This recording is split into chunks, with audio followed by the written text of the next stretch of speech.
당신이 몰랐던 이야기. 오늘은 여성 편력으로 유명한 피카소에 대한 이야기입니다. 이번 영상은 프랑스 공인문화 해설자이자 베스트셀러 기묘한 미술관의 작가 진병관 작가님이 명화 속 숨겨진 미스터리를 풀어낸 책 더 기묘한 미술관과 함께 했습니다. 오늘의 주제인 피카소도 누구나 다 아는 인물인데요. 삶의 이면에는 어떤 비밀이 숨겨져 있는지, 또한 그의 그림 속에는 어떤 미스터리가 있는지 더 기묘한 미술관과 함께 알아보겠습니다. 그럼 본격적으로 시작해보죠. 파블로 피카소의 우는 여인. 미술에 관심이 없더라도 이 그림은 다들 한 번쯤 보셨을 겁니다. 미술의 문외 아닌 저도 알고 있는 그림이니까요. 이 그림을 보면 여인이 울고 있습니다. 마치 절규하는 것과도 같죠. 팔자 모양으로 내려온 눈썹과 눈물이 가득한 눈망울에서는 슬픔이 느껴집니다. 코, 입, 손과 같은 신체 부위는 마치 부서진 파편처럼 흩어져 있어 보는 사람을 더 심란하게 만들죠. 반대로 색채는 알록달록한 원색으로 가득 차 있어 우울한 표정과 부조화를 이루고 있습니다. 그림에 등장하는 여인은 피카소의 애인 도라마르이죠. 도라마르는 피카소가 58살 때 만난 28살의 애인입니다. 한참 연하에 그것도 사랑하는 연인의 모습을 아름답고 웃는 모습이 아닌 왜 우는 모습으로 묘사한 걸까요? 파블로 피카소는 1881년 12월 25일 에스파냐의 한 구 도시에서 태어났습니다. 아버지는 공립미술학교 교사였죠. 아버지의 영향으로 피카소도 어릴 때부터 그림을 그렸습니다. 피카소의 그림을 본 아버지는 피카소의 재능을 보고 자신의 못다한 꿈을, 자신의 야망을 아들에게 주입했죠. 8살에 이미 신동이라는 표현을 들었고, 피카소가 10살 무렵 그렸던 소묘들은 이미 완벽에 가까운 상태였을 정도로 피카소는 뛰어난 재능을 보였거든요. 스페인 최고 명문 마드리드 왕립미술학교에 입학할 당시 피카소의 나이는 고작 16살이었죠. 하지만 천재 피카소에게 학교는 지루할 뿐이었죠. 피카소는 학교를 빼먹고 미술관에서 거장들의 작품을 감상하며 스스로 미술에 대해 배웠습니다. 자신의 야망을 아들에게 투영시키던 아버지는 갑작스러운 아들의 반항을 이해하지 못했죠. 아들인 피카소 역시 아버지를 이해하지 못했습니다. 둘의 사이는 틀어져 버렸고, 이후 피카소는 자신의 작품에 아버지의 성을 빼고 어머니의 성인 피카소만 서명으로 남겼죠. 결국 피카소는 집을 나왔고 예술의 수도 파리로 향합니다. 우리가 아는 피카소의 시작이자 여성 편력의 시작이기도 하죠. 파리로 올라온 피카소는 금방 성공할 거라 생각했지만 시련이 닥쳐옵니다. 당시 파리는 화려함과 동시에 질병과 빈곤을 가진 이면적인 도시였죠. 피카소도 파리의 다락방에서 가난을 온몸으로 맞았습니다. 동시에 절친한 친구였던 카사에마스가 짝사랑의 실패로 스스로 생을 마감하기까지 했죠. 가난과 우울, 친구의 죽음을 경험한 피카소는 푸른색을 중점으로 작품을 그렸고 이 시기를 청색 시대라고 부릅니다. 그러다 우연히 마주친 페르낭드 올리비에라는 여인과 사랑에 빠지면서 피카소의 마음에도 평온이 찾아오죠. 청색은 사라지고 따뜻한 색채를 사용하면서 장미 시대라고 불리는 화풍을 선보이기 시작합니다. 20세기 초 파리는 젊은 예술가들의 도전의 장이었죠. 특히 젊은 예술가들은 정서적, 경제적 안식처가 되어준 거트루드 스타인의 살롱에 모여들었고, 이곳은 서양 미술사 최초의 현대 미술관이 되어가고 있었습니다. 피카소도 이 중 하나였죠. 피카소는 거실에 걸려있던 앙리 마티스트의 모자를 쓴 여인과 삶의 기쁨과 같은 새로운 양식의 그림을 보면서 충격을 받습니다. 피카소는 새로운 영감을 얻기 위해 현재 인류 박물관인 트로카데로 민족학 박물관에서 시간을 보내고 작업실의 문을 걸어 잠그고 작업에 열중하기 시작했죠. 이때 나온 작품이 현대미술의 시발점으로 평가받는 작품 아비뇽의 여인들입니다. 동시에 피카소는 이후 여자와의 관계를 매개로 작품을 발전시켜 나가기 시작했죠. 피카소의 전기작가 존 리처드스는 피카소가 일과 담배, 성관계 중독이라고 말할 정도였습니다. 동시에 피카소는 일종의 여성 혐오자이기도 했죠. 연인이었던 프랑스와즈 진로에게는 여성은 고통을 주는 기계다라고 말하는가 하면 여자는 두 부류로 나뉜다, 여신과 도우메트로 나뉜다라고 말하기도 했습니다. 피카소가 만난 여성 중 대부분이 비극적인 결말에 맞은 것도 피카소의 탓이 크죠. 대표적으로 알려진 7명 중 2명은 스스로 생을 마감했고 2명은 정신 이상이었습니다. 앞서 나왔던 천년인 페르낭드 올리비에는 피카소에게 평온함을 가져다 주었고, 이로 인해 변화된 화풍은 피카소를 가난에서 해방되게 해주었습니다. 하지만 올리비에를 만나면서 피카소는 여러 여자를 만났죠. 이때 만난 여자 중 한 명이 에바 구엘입니다.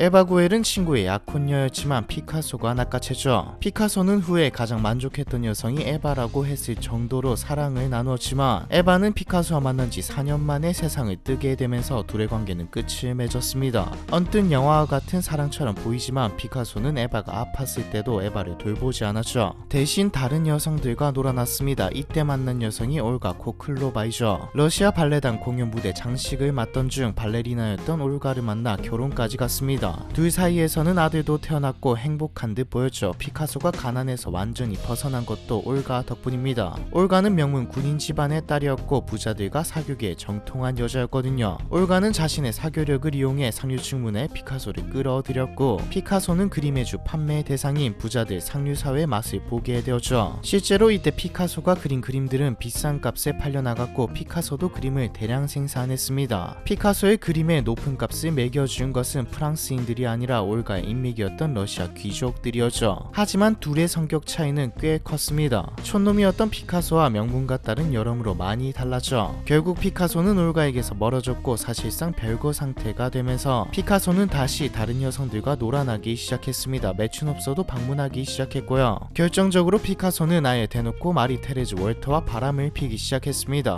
피카소는 지하철에서 금발의 마리를 보고 "나는 피카소입니다. 당신과 새로운 예술 세계를 만들고 싶습니다 라는 말로 마리를 꼬셨습니다. 당시 피카소는 46살, 마리는 17살이었죠. 지금 보면 미친 건가 싶지만 피카소의 구애는 먹혀들었습니다. 마리가 성인이 되던 해부터 둘은 바로 동거에 들어갔죠. 당시 프랑스 법은 배우자 둘 모두의 동의 없이는 이혼할 수 없었기에 결혼은 하지 못하고 동거를 한 것이었죠. 이렇게 들으면 올가가 이혼을 안 해준 것 같지만 이혼을 안 해준 쪽은 피카소였습니다. 올가는 피카소와 이혼을 원했지만 이혼할 경우 재산 절반이 올가에게 넘어가기 때문이었죠. 올가와 피카소는 평생 이혼은 하지 않고 별거 아닌 형태로 살았습니다. 마리와 피카소의 동거는 8년이나 이어졌고 아이도 낳았습니다. 그런데 마리가 아이를 가지자 피카소는 또다시 다른 여자를 찾아 나섰죠. 이때 만난 여성이 처음에 나왔던 우는 여인의 주인공 도라 마르입니다. 촉망받던 사진작가 도라 마르는 영화 프로모션의 스틸컷을 촬영하다가 피카소를 만났습니다. 피카소는 이미 부인에다가 애인까지, 아니 아이까지 있었지만 도라 마르에게 빠져들었죠. 도라가 다른 여자들과 달랐던 점은 육체뿐만이 아니라 도라 마르의 이성적인 면에도 빠져들었다는 겁니다. 도라를 만나며 피카소는 스페인 내전과 전쟁, 평화에 관심을 가지게 되죠. 피카소는 내전 당시 독일군의 폭격에 희생당하는 게르니카 지역을 그렸고, 도라는 작업을 사진으로 남겼습니다. 우는 여인도 전쟁이라는 잔혹하고 끔찍한 현실에 고통받는 감정을 왜곡된 여인의 얼굴이라는 형태를 통해 전달한 작품이라는 해설이 보편적이죠. 동시에 결혼과 애인, 불륜, 여성 편력으로 가득 찬 남자를 곁에 둔 도라의 마음도 편치 않았을 겁니다. 마리가 피카소의 작업실에 찾아와 도라의 머리채를 잡고 둘 중 한 명을 고르라는 말을 한 적도 있었죠. 참고로 이때 피카소는 대답은 하지 않고 작업에만 열중했습니다. 후에 피카소는 도라의 웃는 초상화를 그릴 수 없었다, 자신에게 도라는 늘 우는 여인이었다는 말을 하기도 했습니다. 하지만 진실은 알 수 없죠. 도라는 피카소와 헤어진 후 피카소가 그린 자신의 모든 초상은 거짓이라고 말하는가 하며 자신의 이야기는 죽을 때까지 세상에 털어놓지 않았거든요. 이 와중에 피카소는 또 다른 여자를 만나죠. 프랑스와즈 질로였습니다. 프랑스와즈 질로는 피카소와 42살 차이로 피카소가 63살, 프랑스와즈 질로가 21살 때부터 둘은 동거에 들어가죠. 참고로 도라는 피카소와 헤어진 후 자신만의 그림을 그렸지만 깊은 우울증에 시달렸고요. 마리는 스스로 생을 마감했습니다. 질로와 동거를 시작한 피카소는 질로를 길들였습니다. 어느 날은 잘 대해주다가도 어느 날은 마치 몸 파는 여자처럼 취급했죠. 앞에서 나온 여성은 고통을 주는 기계다라는 말도 질로에게 한 말이고요. 질로는 피카소와 관계를 맺었다고 알려진 여성들 중에서 처음으로 피카소를 스스로 떠난 여성이었습니다. 피카소가 다른 여자와 불륜에 빠진 것을 알고 바로 떠났죠. 피카소는 곧바로 다른 여자를 만났습니다. 7번째 여성인 제클린 로케죠. 피카소가 73살, 제클린은 27살이었습니다. 당시 제클린은 미망인이었고 피카소의 도자기 공장에서 일하고 있었죠. 둘은 심야 비밀 결혼까지 했습니다. 피카소 인생의 두 번째 정식 결혼이었죠. 피카소의 나르시시즘 성향과 여성 편력은 만난 여성들과 사이에서 태어난 자녀들을 비극으로 내몰았습니다. 우울증은 기본에 스스로 생을 마감한 인물도 한둘이 아니죠. 피카소의 소녀는 책에서 자신의 작품 하나하나를 완성해 나가는데 타인의 피를 필요로 했다. 나의 아버지, 오빠, 어머니, 할머니의 피와 나의 피, 그리고 한 인간을 사랑한다고 여기며 피카소를 사랑한 모든 이들의 피를. 나의 아버지는 그의 폭정의 굴레 아래에서 태어났으며 그에게 속고 실망하고 비천해지고 망가진 채 그로 인해 죽었다라는 말을 적어내기도 했죠. 피카소에게 여자란 어떤 존재였을까요? 이야기를 남긴 인물만 7이고 피카소에게는 무수히 많은 여자가 있었습니다. 우는 여인은 어쩌면 여인들에 대한 인간적인 감정이 가장 많이 남겨진 작품이 아닐까 싶네요. 처음에 이야기했듯 이번 영상은 책 더 기묘한 미술관과 함께 했습니다. 우리에게 알려진 명화의 이면에는 숨겨진 이야기가 있죠. 화가의 비밀과 불행, 복수까지 명화의 스토리텔링을 따라가다 보면 그림을 감상하는 재미는 물론 교양과 지식도 채울 수 있을 겁니다. 피카소뿐만 아니라 레오나르도 다빈치, 뭉크 같은 유명 화가들에게도 숨겨진 비밀이 있습니다. 알고 보면 더 재밌는, 어쩌면 영화와 드라마보다 더 재밌을 수 있는 게 미술이죠. 궁금하신 분들은 댓글에 서점 링크를 걸어두었으니 구경해보시는 게 어떨까요? 피카소에 대한 이야기 이번 편은 여기까지입니다.